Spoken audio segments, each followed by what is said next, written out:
Hi, everybody. I'm going to take you through the process for preparing the report cards for K through 5.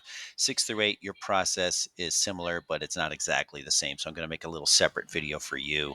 K through 5, there's some steps that you need to take between now and next Friday to make sure that your report cards are complete. One of the main things that you have to do first is make sure that all your grades are in. So after we go through this process, you can't put grades in for the first quarter. You have to make sure all your grades are in before you start this process. You could probably do this Monday or Tuesday of next week or even into Wednesday, right around there, because we're going to ask that you have these report cards finished by next Friday, the last day of the quarter. All right. So when you're in your Synergy, you're going to go to report card and report card matrix. And this will pull up this screen where you select a template, which is this kindergarten through fifth grade. And then you also select either study skills, citizenship, or comments. You're going to end up doing all three. So I'm going to start with study skills. I'll click that.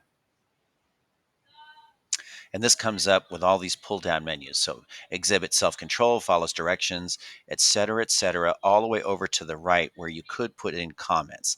I don't know if you need to put comments in for this section. There's a whole section devoted to comments. So what I would do, this is what I recommend. You give everybody a high, it's high, satisfactory, or needs improvement. I would start off everybody with a high, go all the way across your first row here, give everybody a high, and going across, and homework is the last one, I think. Let me scroll over and make sure. Yeah, then it's comments. Then you click this green arrow. You can see it populates all the way down, gives everybody a high for all of these study skills.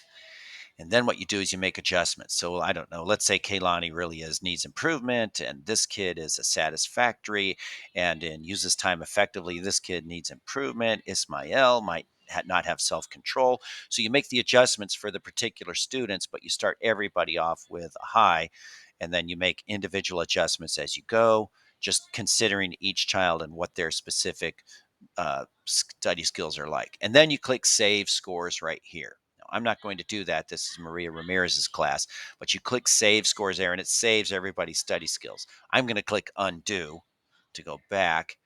Then I go into citizen. After I've saved study skills, I go into citizenship and I do the same thing. I start off everybody with a high, go all the way across, then click the green down arrow to populate everybody. Then I make individual adjustments for students that don't have that high score.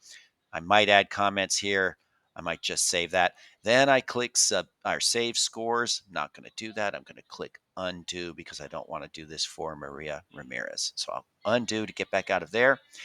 Then, so it's study skills, citizenship. Then I go down to comments.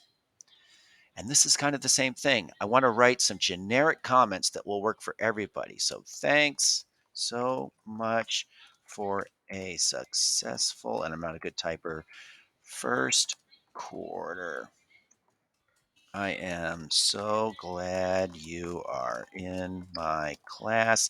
So I'm typing comments that would apply to every student in my class, and then I'll keep going. I'll make a pretty nice narrative. You can see it's limited on characters, but you can put in a nice little paragraph. Just watch this characters down here. Characters remaining. Then I click the down arrow and it populates everybody with those same comments. So then I go back and I find a student, I don't know, Jaden might need something a little bit special, or you might say just something different for Jade and something different for Amir.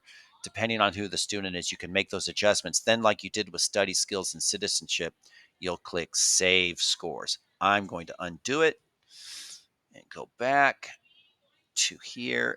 Then I have to go up here to Report Card Preview and I have to transfer all student marks. That moves everybody over to all of their marks over onto the report card. You could do it individually, but it's kind of weird to do that. You wait till you've done all that, then you transfer all the student marks. And then I go to report card menu and I go down to students and I mark all as complete.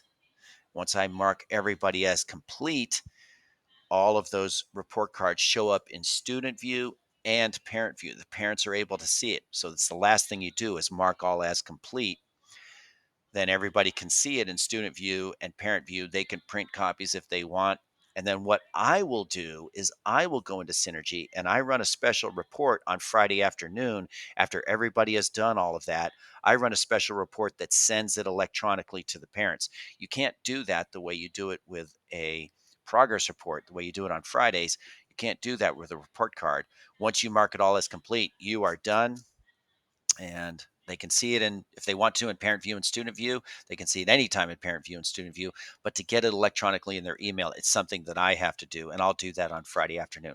I will confirm with all of you on the last day of the quarter that you've done all that, and then I will do that report in Synergy, which blasts it out to everybody's email. Okay, coming soon, a video for the 6th through 8th grade. It's just slightly different for you, so hold on for that video.